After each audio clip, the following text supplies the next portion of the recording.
Salut les amis, c'était le 25 juin 1950, le début de la guerre de Corée dans 5 secondes. Retour dans le passé.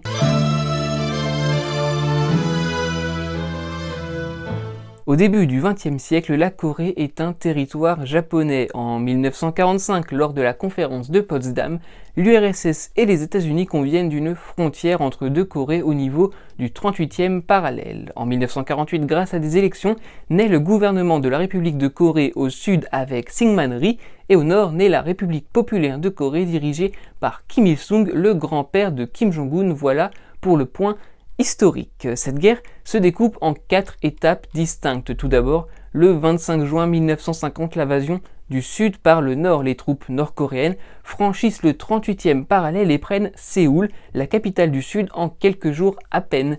Le 15 septembre, les États-Unis arrivent avec le soutien de l'ONU. C'est d'ailleurs la première fois dans l'histoire des Nations Unies qu'une force militaire est ainsi soutenue. De cette manière, les troupes du nord sont repoussées très vite et même au-delà du 38e parallèle, puisque cette coalition parvient à proximité de la Chine. Puis, cette même Chine envoie une partie de son armée. Les forces de la coalition sont ainsi forcées de reculer. La ligne de front s'établit alors aux environs du 38e parallèle, et ce, en moins d'un an de combat. Peu à peu, des négociations se font. Quelques mois après la mort de Staline, le dirigeant soviétique, un armistice est signé le 27 juillet 1953 et il instaure une frontière et donc deux Corées, la République populaire et démocratique de Corée au nord à Pyongyang et la République de Corée au sud à Séoul, ainsi qu'une zone démilitarisée longue de 248 km et large de 4 km, la DMZ qui existe d'ailleurs toujours.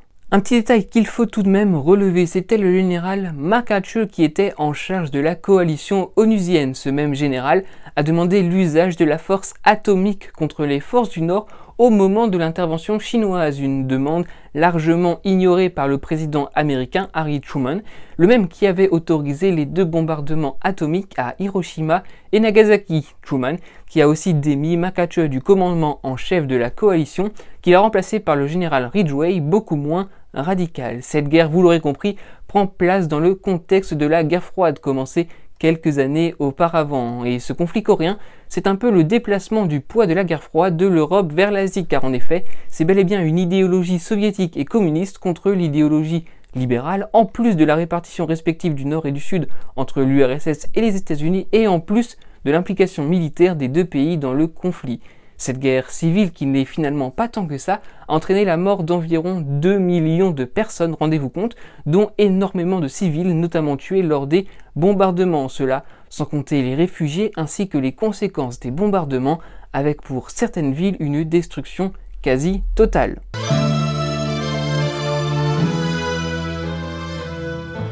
Fun to remember, merci d'avoir été au rendez-vous, on se retrouve très vite, n'hésitez pas à faire un tour sur nos réseaux sociaux, n'oubliez pas, prenez soin de vous, soyez heureux, restez curieux.